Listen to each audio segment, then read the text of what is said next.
When did you kids. start thinking about consciousness?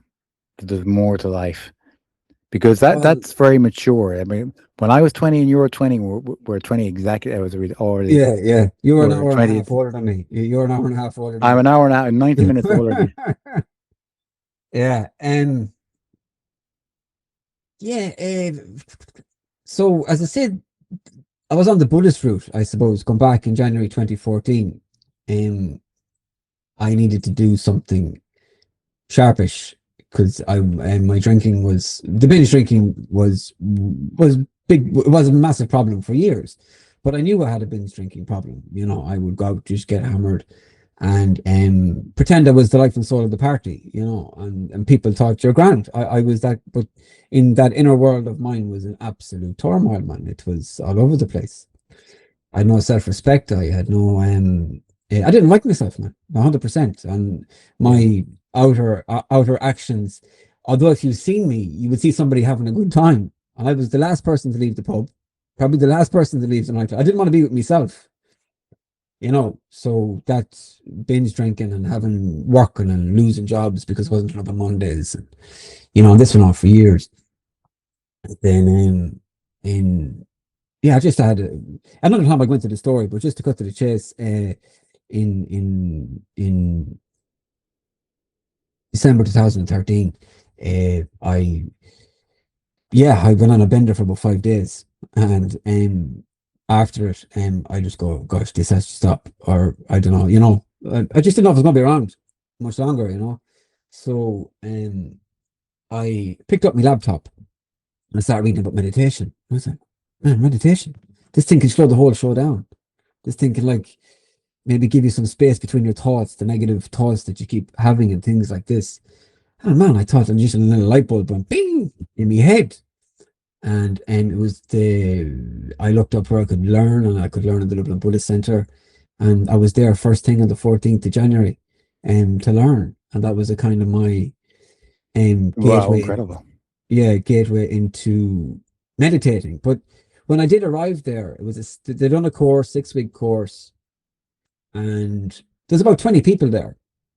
And the gentleman who was facilitating the the meditation course asked us, you know, individually why we were there. And the consensus in the whole room was people were stressed, anxious, and depressed. And they said that it was their work was causing it. They said that it was family stuff causing it. It was their world was, you know, somewhat balanced, and they came there to look for balance. And I done the course. I done a couple of courses there actually, and then that was the kind of my step into meditating. And then I suppose my discovery with consciousness then came in that was 2014. So then in 2015, I was at a meditation event in London. I came back from Canada, and a lady walked into my space, and she said to me, "Have you ever heard of the Seth books? Seth." I said, "No." And she goes, "Just look them up." I says, "Okay, just look them up." So I did. And these books were written in the beginning of the early 1960s. So, and it's all about consciousness. The whole kit caboodle is there. So there was a lady in Elmira, New York in 1963, and she's a medium, a channeler. And she channeled an entity called Seth for 20 years. So she dictated, they connected, he spoke through her, and they wrote over 20 books on the nature of consciousness over 20 years until she passed in 1983, I believe. Wow. And yeah, and that That's was my that's adventure into incredible. consciousness. I've heard Yeah, of this before. There's another man as well in the space, and he's still alive, and he talks about how um he you know he's a channeler, and he channels a person, and he's written like a prolific writer as well. He's written 20 plus books. But the lady that came up to tell you this, it sounds like she just came up to you and went, "Okay, I got to tell you this. Hey, is yeah, that what happened?" yeah, totally. We were having tea, after this, there was a break between the meditations, and this meditation place I went to was just not of any thought society or anything like that. There was no, like, it wasn't Buddhist, it wasn't,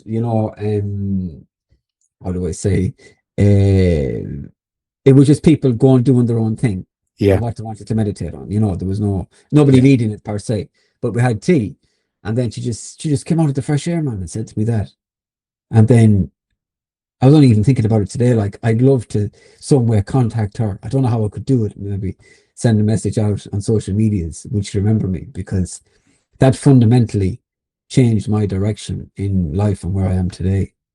Wow. I mean, yeah, Yeah, that's incredible. yeah. So first you learn how to meditate. And actually, I would be interested in learning how to meditate. You asked me the other day, do I meditate? And I go, I have a hypnotherapy tape that I got made up, and I listen to that. And if I do Reiki, which I find incredibly relaxing, and like meditation with a woman called Patricia Loughlin, who I'd love to speak to on this podcast if she'd be interested. But yeah, no, I think it's important that you actually do what it's. I don't think you can learn by yourself. I don't think you can get a book or a self-guided tape. I think you need to go, like you did. You You need to need to go to go a with other Buddhist people. Yeah, center. like, Yeah, and I think one thing I'd like to do, and a lot of people have done this, even famous people like Clint Eastwood do TM, so transcendental transcendental. meditation. Yeah. But that's not what you learned in the Buddhist. No, it was, first of all, you do the mindfulness of breathing. So that's like a Yeah. breathing technique. I actually haven't done that in a long time, though. But and then you do the body scan. I do the body scan every day. Yeah. And then you do a practice called the Metta Bhavana. So Metta Right. Bhavana means love and kindness. Yeah. So what you do with this practice is, and it's a technique and it's an exercise. For me, meditation is cognitive exercises. It's the exact same as you going to the gym and lifting your dumbbells and running on track machines and cycling and spinning. They're all exercises. Yeah. So for me, meditation is mental cognitive exercises. It's the exact same. You need to do that as well as do your physical exercises too, in my opinion. So the Metta Bhavana, you haven't done it in a while either, but you do, you put love onto, so you would close your eyes, go into a meditative state, and then you would put love onto maybe your shopkeeper. So maybe, you go to the shop, maybe, Yes. 3 times a week. So this person, them, you see them, you say hello, but you put love onto them. You just, like, put loads of love, put a bucket of love, get an imaginary bucket and throw it over them. Mm. And then you do that for maybe 5 minutes. Then you put love onto a friend, someone that you know well, that's a friend. Then you will go and put love onto someone who's a little bit difficult in your life. So you Right. give them love as well. They're just difficult. They've always have a difficult person. There's a difficult person in everybody's life, 100%. You do, yeah. So, and then at the end, you put it onto yourself. No, sorry. I'm wrong there. You put it onto yourself. And then at the end, you put it on everyone. And then you spread it out into the world. Yeah, 100%. Well, a lot of people Yeah. think that we are, everyone's so connected. When you look at somebody else, you're looking at yourself. And you said something that's very, very, very interesting. But you said something very profound to me the other day, where it's along the same line, where you put love onto older memories that are bad memories. You put love onto, like difficult people, and it does two things. Well, it does it does a couple of things. It sort of, I think, it prevents you from being triggered. Let's say you're walking down the street and you see, we'll use a shopkeeper example. You see a shopkeeper that you find, or the difficult person example. You see the difficult person, or someone who looks like the difficult person. You're less triggered because you've put love on that person. You've put more positivity on that person. And the second thing, I think you're genuinely putting out, say, good vibes or love into the world, and just taken away from the negativity, or what I hear being called the loosh, and bad low energy, and that it helps us, as conscious humans, sort of raise our frequency in a way. So I think that it's doing those two things. It's also great, what you're describing grounds you and makes you aware of at least the first that is aware of, oh, who is a difficult person in life? Because you're like, everyone, we joked, everyone knows a difficult person, but do you? You sit down Yeah. and think about it. Oh, there's a difficult person, and then you're consciously working on it, right? Mhm. To help yourself and maybe even help that person help everybody. Yeah, exactly. But even by you uh, focusing or channeling that love towards that person, they will get something from that, man. And that's the kind of the universe we live in. I know it's a big statement, and if somebody would say that to me 15 years ago, I'd tell them they're off their head. I would. But then that's the nature of life. It's the nature of the experience. It's learning as you go along, but that will do something, man, because you know yourself, the earth has magnetism. There's electromagnetic fields on this planet. Yeah. Like there's that thing of like, oh gosh, I was just thinking of you. Next thing the phone rings. Synchronicities. Yeah. Yeah, but the thing we have been taught by the generation before us and before them that that's nonsense. They go, oh, Yeah. that's just but no, man. There's a thing there. Like I was thinking of you, you were thinking of me. And then the phone rings. I decide to ring them. There is something there, but when we do think of them things, we habitually go, that's just Yeah, or it's coincidence. And it's very hard to prove. You can't scientifically prove this. you can't prove it. Like, and I think we're not scientists, but I think, man, the magic, you don't need an answer to everything. No. Just let the magic flow, man. Not having an answer is the magic. Something beautiful happens. You don't need to know why it happened, or something magical happened. We don't need to know why. To purposely pursue meaning. Does that help you, or provide purpose?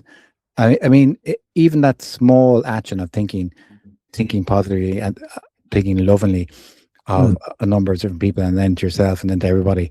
I think that gives you more meaning in life. It gives you a bit of purpose because you feel like you're part of a bigger thing. In a world today where where everything's being pushed to think globally, and it's all just a big mesh, and it's hard to sort of find purpose and meaning in your life when you're just like the people you described on their phones, headphones in, walking down the street, and you only the odd time see, and these people. You can get a vibe off the people that are not so sucked into the rat race. So, like for you, what is the pursuit of meaning? What is the pursuit of meaning for you? Like, how do you pursue meaning in life?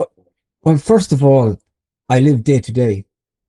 I Day to do day? not think about tomorrow, man. I do not go there. You surrender. You Yeah, I surrender. surrender. I like the word surrender. Yeah, I don't. It's one sun up and one sun down. Yes. One sun up, one sun down, because it is a new day. Every day is a new day. It really, really is. I know we get into I suppose the race of, getting up 5 days a week, 2 days off. That's a kind of the normal offset of work when you work in the way the working system is at the moment. Yes. And you can kind of get dragged into that way of living. Now, I'm not saying it's good or bad, but it's just one sun up, one sun down for me, and then in the pursuit of meaning is, I think it's to scare yourself too. Like you have to scare yourself. And I don't mean in a way of trying to jump from a It's car jumping or off a something. building. Yeah, but yeah. It's we all have that little inner voice, that inner interior world where we want to achieve something. There's something that we really, really want to do here. Yes. All right. And we are afraid to take action. Yes. 100%. All right. And the pursuit of meaning would be to, I know the negative voices come in and they say, look, I'm such an age now, I can't do this, or this isn't working. You'll find loads of reasons. They will come in all the time to do that thing that you came here to experience. And I think the pursuit of meaning is to know that the thing that you want is going to cause you a good stress, a good nervousness. It's not the negative stress, it'll cause you like a positive nervousness, because when you do complete that thing or start to take action on that thing that you know that you'd like to experience, when you do complete the task, you will get the reward at the end of an Exactly. emotional build-up. You're doing something purposefully. It gives you purpose to do that, and then that provides meaning. I think that's kind of the steps that I'm Yeah, trying yeah, to, yeah. like setting up this YouTube channel, setting up the podcast, and just going, well, I'm pursuing something here. It's very, very difficult because you're putting yourself out there, and you just gotta put those ignore the negative thoughts, like you said, and pursue. That's my purpose now, to pursue meaning, and to pursue meaning in a manner that helps myself, and maybe helps even like one person, a group of people. And I don't know about you, but I think that in general, what I find, and maybe it's just because it's because somebody mentions, red car, and you see red cars everywhere. Eh, But I just do feel like the people are a little bit more spiritual, or they're aiming towards. I think that we're seeing a little bit of rising of our consciousness in general. I don't know if you agree. Oh, totally, totally. I presented at the Mind, Body, and Spirit event in the RDS, the The Mind, Body, mind, Spirit. body, and spirit event. Yeah, yeah, the experience, experience. They called the Mind, Body, Spirit experience event in the RDS back in the end of February, and By the way, yeah. an incredible achievement of someone who just lives day to day, might I say. Thank you, thank you, thank you.